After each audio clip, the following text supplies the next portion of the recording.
Hey, good morning, everybody. Thanks for tuning in. Listen, just a quick little, I guess, testimony or story or whatever you want to call it.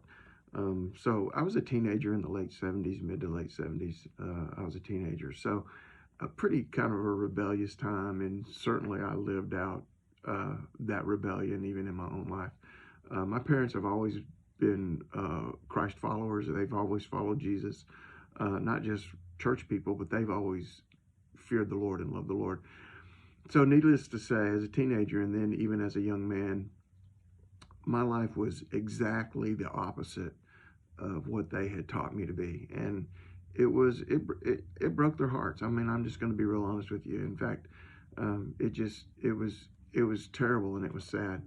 My life was such that there was never anything that I did as far as a lifestyle that goes that was acceptable in their home. It was not acceptable.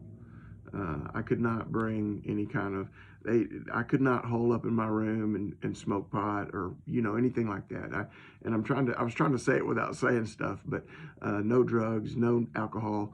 They never turned a blind eye to a lifestyle that they disapproved with. And none of that stuff was ever allowed in their home in any way, shape, form, or fashion. But you know what? I, on the other hand, was always allowed in their home. I could leave. I could stay gone for 3, 4, 5 days, come home in the middle of the night. They have no idea where I'd been or what I'd been doing or when I was ever coming home. I could come home in the middle of the night, and you know what? That back door would always be unlocked. Always be unlocked. I was always welcome in the home.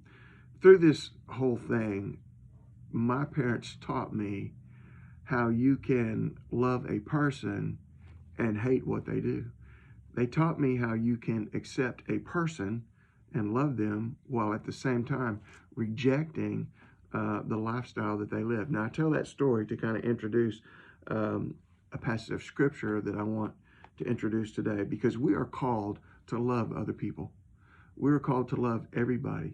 That doesn't mean we have to celebrate the lifestyle that they live. That doesn't mean that we even have to accept the lifestyle that they live, but it means that we have to love other people. And in 1 John and in chapter 3,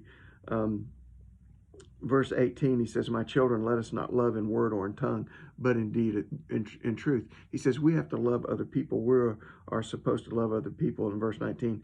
"And by this we know that we are of the truth, and it shall assure our hearts before God." So here's the thing. He says this is the way that we know that we are actually in the truth, is by the way that we love other people. Now, I told a pretty extreme story or gave a pretty extreme example, but it doesn't have to be that extreme. Listen, if you can't be right, and if you can't love, and if you are harboring hatred, and if you are harboring unforgiveness in your heart towards anyone for any reason about anything, just understand this. It affects your relationship with God.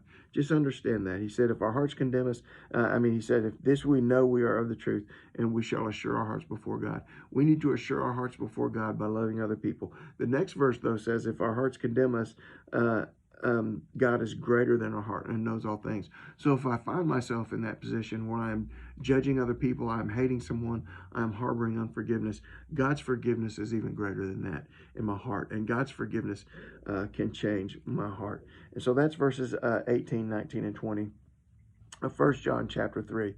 "My little children, let us not love in word or in tongue, but in deed and in truth. And by this we know that we are of the truth, and shall assure our hearts before him.